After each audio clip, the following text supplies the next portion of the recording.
Punta na tayo rito. Naalala nyo po yung Kabagan Santa Maria Bridge na may nagiba po, no? Ito yung ang tagal ginawa, bilyon ang inabot ng pondo, tapos binuksan sa panahon ni BBM, bumagsak agad. Ngayon, naghanap ng masisisi.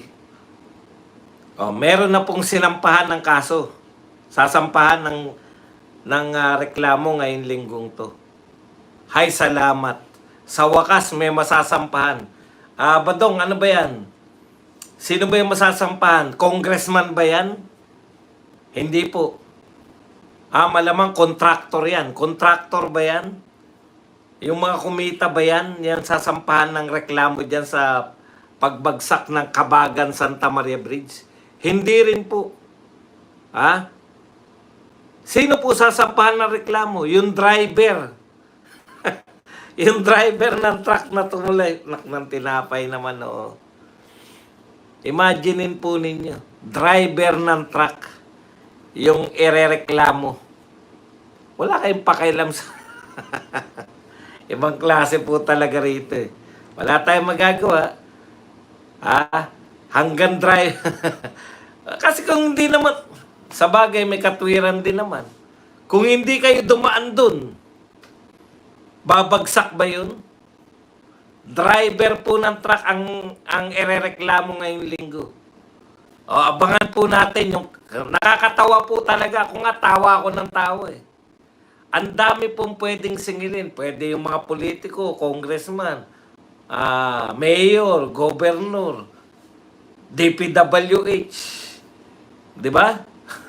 Mga kontraktor. Putyan, sinampahan yung gumamit ng tulay. Ibang klase talaga. Maiinis ka. Maiinis ka na lang eh. Pinagmalaki pa ng sekretary ng DPWH eh. Ang lupit mo ba eh. Eto, kalye muna tayo. Thank you very much kay Cardinal David. At least kahit papano eh, tinutotoo nyo yung laban sa sugal. Napunan nyo ba? Wala po. Wala po sa zona yung sugal. Samantalang yung PAGCOR, yung Pogo, sentro ng zona no nakaraan. Ngayon po, wala. Bakit kaya? Ang sabi pa ni Auntie Claire, wag masyadong maghinay-hinay daw sa pag-atake sa sugal. Dahil marami raw na itutulong yung sugal. Ayan na nga ba sinasabi natin eh. No? Ang lagay eh. Maamin. Ang lagay eh. Di ba? Mahirap po yan. Okay, Cardinal David to PAGCOR. No revenue, worth shattered. Pinang-ano nyo na malaki kinikita natin. Yung sa Pogo rin malaki kinikita natin eh. Di ba? Porkit hindi nyo na-solve yung mga problema ng Pogo, pinatanggal nyo na. Malaki rin kinikita natin sa Pogo. Malaki rin kinikita ng mga negosyante natin. Yung mga nagpapaupa ng mga condominium. Ngayon po, bakante na yung mga yun. May mga lugar nga na parang ghost city na dahil dating yung mga nagtatrabaho sa Pogo. Tuloy natin. Cardinal David to PAGCOR. No revenue, worth shattered families. Lives lost to gambling. Grabe po. Ang dami na pong nasira dahil sa sugal, online sugal. Sana po yung mga celebrity, no, wag na kayong manghikayat kasi makakapal din ang mukha nyo. Yung kapatid mo, Tito Soto, nangunguna dyan, si Vic Soto. Sa bagay, may kakaiba namang sila, di ba? May kakaiba naman silang value sa buhay. Yung mga Soto. Iba naman ang values nila eh. Huwag na natin sabihin yun. Ayoko ng talakay. Yung mga chiching, wag na. Sabi ni Risa Ontiveros, bukas na maging susunod na Pangulo ng Pilipinas. Alam mo, Risa Ontiveros, no? bago ka maging Pangulo ng Pilipinas, kinikilala ka muna ng leader. Di ba? Tanong, sino kumikilala sa'yo leader? Eh, 3 na lang kayong senador na nanalo na dilawan eh. Dilawan ng pink. 3 na lang kayo. Hindi ka pa kinilala. Imaginein mo, no? Papangarapin mo, no? Papangarapin mo na maging pinuno ng Pilipinas. Eh, ayaw nga sa'yo ayaw nga maging magpa-under sa'yo ni Kiko at saka ni Bam Aquino. Di ba, pre-propose mo, magkakaroon kami ng sariling, magkakaroon kami ng independent group, kaming 3. Sabi mo yan, in-announce mo yan. Tapos biglang sumama si Kiko at saka si Bam. Walang usap-usap, walang deklarasyon. Hindi ka nga nila kinikilala eh. Hindi ka nila kinikilala, 3 na lang kayo, ayaw ka pang kilalanin, tapos mag-ambisyon ka pa, bago ka makapangampanya sa buong Pilipinas, dapat, di ba, yung meron kang mga, may pag-asa ka manalo, kung meron ka sa mga lokal, no? Meron ka mga gobernador, may mga nakumbinsi kang mga mayor, gobernador. Paano ka makakapangumbinsi? yung mismo mga kakampi mong senador, hindi mo makumbinsi na sumunod sa'yo. Yun yung ibig sabihin. Hindi po, malabo pong manalo yan. Alam niyo po, kahit po mandugas pa yan, hindi mananalo yan. Wala na may impeach kasi pinahirapan nila eh. Bakit po? Dapat ba madali lang mag-impeach?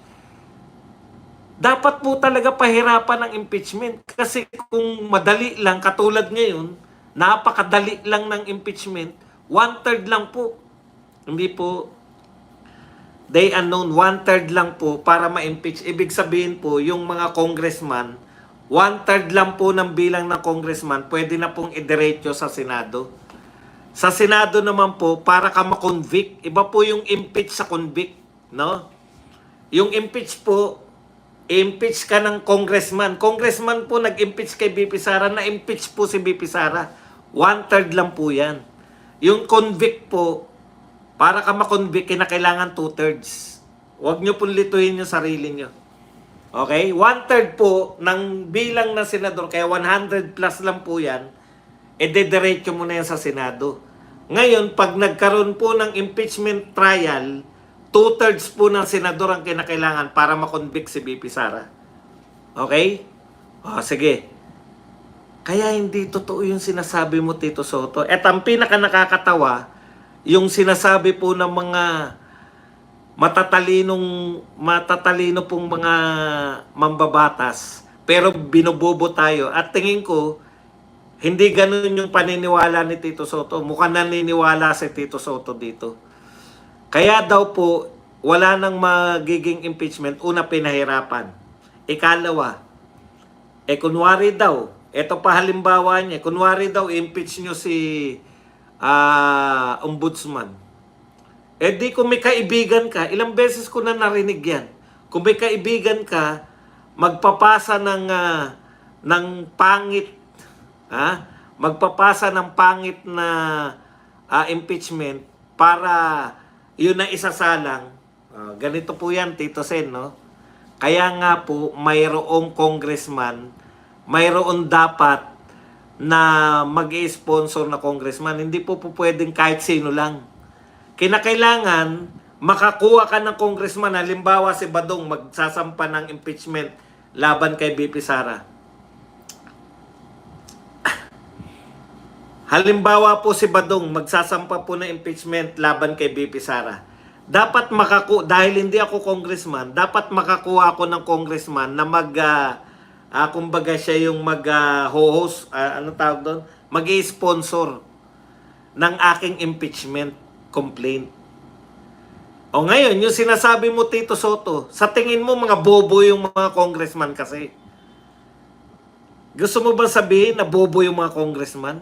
Na kahit, laro-laro lang, sige ako pa rin ang Yun po yung accountability na yan ng congressman. Alam mo nang walang reklamo, pipirma ka pa rin, i-sponsor mo pa rin.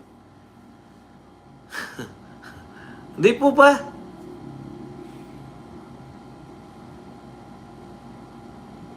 O yan po yung mga pagmamarunong ni Tito Soto na dinadaan niya lang po sa pamumulitika. Okay, sagutin lang po natin ulit no yung 1/3 tsaka 2/3. Yung impeachment po, yung impeachment po kasi, yung in-impeach po si BP Sara, na-impeach na po si BP Sara.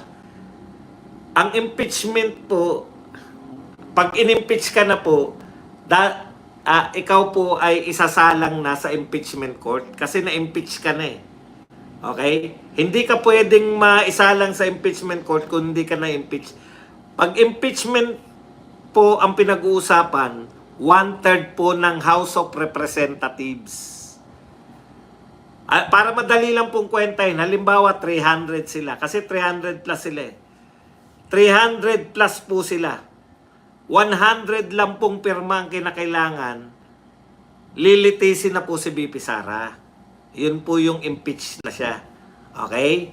Ngayon sa trial, impeachment trial, 2/3 po for conviction. 2/3, ibig sabihin po niyan, 16.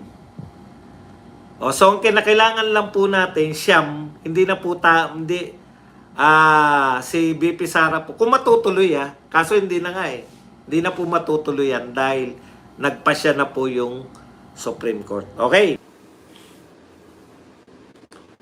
Sabi po ni President Bongbong Marcos, Bongbong Marcos Jr. is forming a body that will form the government's policy on online gambling and is looking for to include Catholic bishops in the process because of the recent pronouncement on the issue. Alam mo si BBM talaga lahat ng gusto mong pakinggan. Lahat ng gusto mong marinig sa isang tao, sa isang politiko, sasabihin niya sa iyo. Pero may polisiya na po kayo eh. Online gaming po yung Pogo eh. 'Di ba?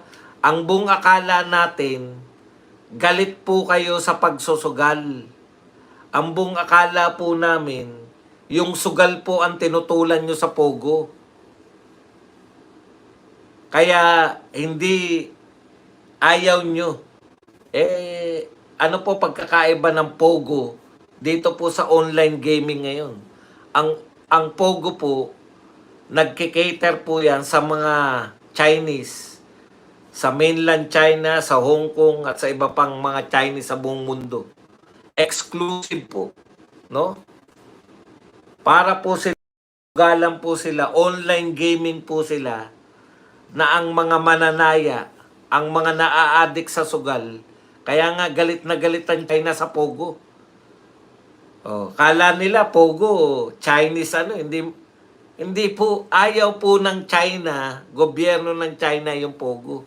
Kung gusto po ng gobyerno ng China yung Pogo, bakit pa sila dito nag-ooperate? Philippine Gaming nga offshore gaming Nakuha nyo po ba yung logic? Ayaw ng gobyerno ng China, illegal sila doon. Kaya naghanap sila ng Pilipinas. Tinanggap naman natin kasi ang laki po ng kinikita.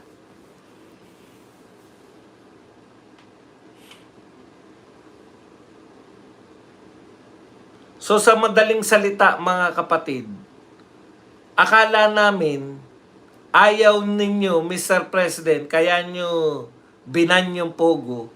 Ayaw ninyo ng nagmamatuwid kayo, ayaw nyo ng sugal. Ayaw nyo ng online gaming. Yung pala, ayaw lang nila na ang nagsusugal, mga taga-ibang bansa. Ang gusto pala ng gobyernong to, yung mismong nagsusugal, mismo yung sugal, yung nagsusugal, online gaming na mismong ang nagsusugal mga Pilipino.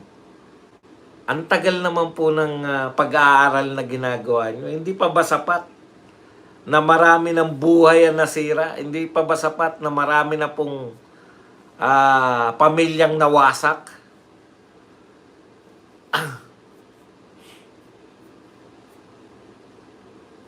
Ang tanong po, Mr. President, magkano ba? Magkano ba yung kinikita natin dyan kumpara sa Pogo? Kasi ayaw nyo maiwan eh. Ito po, yung Pogo po, magkano kumikita tayo sa Pogo, hindi yung mga Pilipino po ang ating mga mananaya. Pero ito po, online gaming sa Pilipinas, kumikita rin kayo. Kaya lang, Pilipino po natin, mga Pilipino, mga maliliit po. Okay lang po yung mga mayayaman na magumon sa yung dati pong setup. No? Sa dating setup po, pupunta ka sa casino. Wala naman pong mahirap na magtatangkang pumunta sa casino. Siguro yung mga mahihirap na pumapasok sa casino, yan po yung mga mahihirap na trabahador ng casino. Kadalasan po, siguro mahigit 90% ng nagsusugal sa casino ay mga munyaman. Hindi pa ba kayo natutuwa na tayo po ang may pinakamaraming casino? Sa bagay, kung wala tayong pinagkikitaan kundi sugal, talagang kapit ano na po talaga yan.